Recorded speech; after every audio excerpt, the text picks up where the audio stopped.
لسه عنده كام سنة؟ ده من قبل آدم. قيل بين آدم ونوح 10 قرون. لو القرن 100 سنة يبقى 1000 سنة. ويقول لك لا، القرن قوم من الأقوام. فهنفترض ان القرن ده 100 سنة، ف1000 سنة ما بين آدم ونوح. ما بين نوح وإبراهيم 10 قرون. ما بين إبراهيم وموسى 10 قرون. ما بين موسى وعيسى 17 قرن. ما بين موسى وعيسى 6 قرون. عفوا، بين موسى وعيسى 17 قرن. بين عيسى ومحمد عليهم الصلاة والسلام جميعا كام؟ 6 قرون. بيننا وبين النبي 14 قرن. حضرتك بتتكلم في كام سنة تقريبا؟ أكتر من 5-6000 سنة. عمره أكتر من 6000 سنة، 7000 سنة. فأنت بالنسبة له إيه؟ اللي أنا عايز أقوله إيه؟ طفل. ده خبرة آلاف السنين. ده لعب بأقوام قبلك. نزل أبوك من الجنة، لعب بقوم نوح وقوم وعاد وثمود وشعيب وقوم لوط وقوم إبراهيم. بيلعب بأمم قبلك. انت بالنسبة له ما تاخدش غلوة. فمن خطورة الشيطان ان هو خبير في الشر ومش غشيم. مش غشيم يعني ايه؟ يعني له خطوات. ما يجيبكش من الصف الاول في الصلاة للإلحاد. ما يجيبش الولد اللي بيغض بصره من غض البصر للزنا مباشرة. ما يجيبش الشاب اللي ما يعرفش السيجارة ولا طعمها للمخدرات. ما يجيبش الراجل اللي بيتقي ربنا في رزقه للرشوة. ما يجيبش البنت اللي بتلبس نقاب تلبس ضيق مرة واحدة. لا، بيشتغل بخطوات ونفسه طويل جدا. نفسه طويل جدا. يعني تقرأ في سورة نوح: ولا تذرن، لما قوم نوح قالوا ايه؟ لا تذرن، رحمكم الله، لا تذرن آلهتكم ولا تذرن ودا ولا سواعا ولا يغوث ويعوق ونسرا. انت عارف يغوث ويعوق ونسرا وود وسواع دول ايه؟ رجال صالحين من قوم نوح. لما هلكوا أوحى الشيطان إلى قومهم أن انصبوا إلى مجالسهم التي كانوا يجلسون أنصابا. ناس صالحة لما ماتت الشيطان أوحى لهم ان انتوا ايه؟ الناس دول صالحين في العبادة، مجتهدين في العبادة، ماتوا، فعشان ما تنسوهمش اعملوا لهم أنصاب، تماثيل. واخد بالك؟ طب ليه؟ عشان خاطر لما تشوفوهم تفتكروا عبادتهم فتعبدوا ربنا بزيادة. هو الشيطان عايزنا نعبد ربنا؟ لا، بس خطط. عملوا النصب. هلك اللي عمل النصب. نسوا الناس هم كانوا عاملين دي ليه. جات الذرية الشباب الجديد بقى مش عارف هو ده ليه، بس عارف ان ابوه كان بيجي هنا، كان بيقعد هنا، ممكن كان بيدعو ربنا هنا، بس مفكر ان ده كان بيدعو ده، ان ده لا. فتنسخ العلم. عبدت هذه الآلهة، عبدت هذه الأصنام. طب الشيطان عشان يعمل الخطة دي خد قد ايه؟ الأقوام السابقة أعمارها كانت كبيرة. نوح عليه السلام عمر تقريبا 1050 سنة.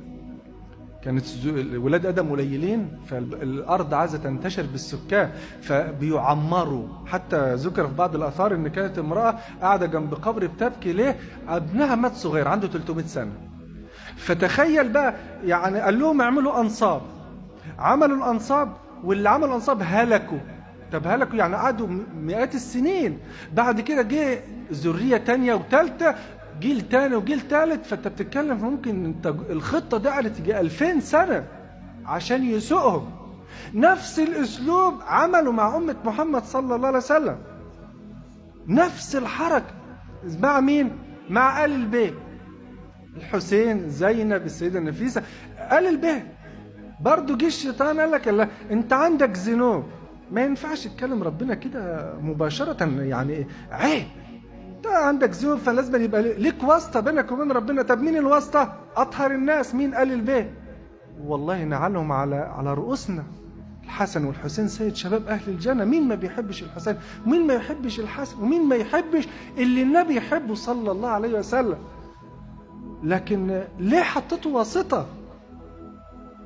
الله جل وعلا قال لنبيه: وإذا سألك عبادي عني فإني قريب أجيب دعوة الداع ما فيش بينك وبين ربنا واسطة مهما كان ذنوبك. إبليس نفسه دعاه من غير واسطة. حتى بعض قصة الله أعلم بصحتها، امرأة من السعودية جاءت تتعالج في مصر، فواحد بيقول لها تعالي أوديك الحسين، قالت له لا، تم جده موجود عندنا ما رحتلوش. لم نؤمر بذلك، ليس بيننا وبين الله واسطة يا أخي. ومن العجائب إن الحسين اللي أنت رايح له مات مقتول ومات عطشان. طب بالله لو هو يملك نفسه ضرا أو نفعا ما كانش يعرف يسقي نفسه ولا يمنع الناس من قتله. بل قال جده صلى الله عليه وسلم: قل لا أملك لنفسي نفعا ولا ضرا. ما املكش لا نفع ولا الضر، فما تجعلش بيني وبين ربنا واسطة. فلا بيروحوا دلوقتي يطلبوا من الحسين ويدعوا للحسين وينظروا للحسين والحسين نفسه ما اتدفنش هنا اهو. يعني حتى يعني بس فلوس، ناس بتستغل تجارة، عارفة ان الناس بتحب آل البيت وبتدغدغ مع عواطفها تجاه آل البيت، فبيستغلوا جهل الناس وضعف الناس. هو الحسين بشر، انا عايز ولد والتاني عايز ينجح والتالت عنده عملاء والرابع، الحسين هيسمع مين ولا مين؟ يملك ايه؟ لا يملك شيئا. رضي الله عن الحسين ورضي الله عن الحسن. وليه ما بيجيبوش سيرة الحسن؟ اشمعنى الحسين؟ المهم نفس الاسلوب بتاع الشيطان. طيب له خطوات ايضا مع ازاي ساق الشباب للعشق والزنا والزواج العرفي. له خطوات على مستوى المؤسسات وخطوات على مستوى الافراد. اول خطوة البنات تخرج الشارع تتعلم، طلبوا بتعليم البنات، والإسلام يقر بتعليم البنات. عائشة كانت بتعلم الصحابة، وفاطمة زوجة عروة كانت من إحدى رواة الأحاديث. لكن الاعتراض على إيه؟ إنك ما تجيبش البنت جنب الولد، ما تجيبش البنت جنب الولد، ده أضر فتنة على الرجال. ده الصلاة الرجال، بعد كده الأطفال، بعد كده النساء. حتى قال النبي صلى الله عليه وسلم: أشرف أفضل صفوف خير صفوف الرجال أولها وشرها آخره وشر صفوف النساء أوله. طب ليه؟ ده بيصلوا القرب، ما تقربش.